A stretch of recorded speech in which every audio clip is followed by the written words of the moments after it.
প্রথমে নারিকেল সংগ্রহ করে পানি দিয়ে ভালোভাবে ধুয়ে করাত দিয়ে এক পাশ কেটে নিতে হবে।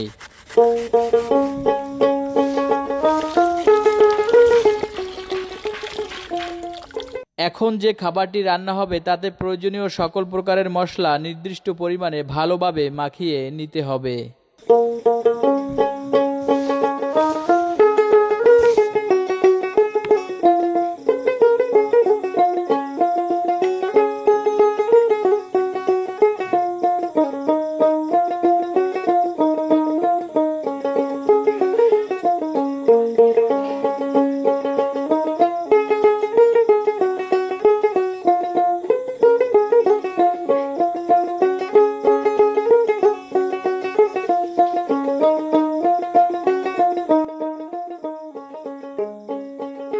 এবার ডাবের ভিতরে মাছগুলো ভালোভাবে ঢুকিয়ে দিয়ে মুখটি বন্ধ করে নিতে হবে, যাতে কোনো প্রকার ভিতরের বাষ্প বের না হয়।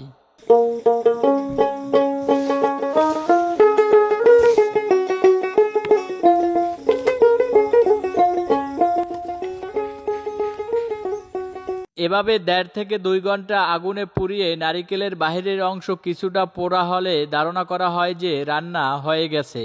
আজকের ভিডিওতে দেখব কিভাবে নারিকেলের খোসার মধ্যে বিভিন্ন প্রকারের সুস্বাদু খাবার রান্না করে।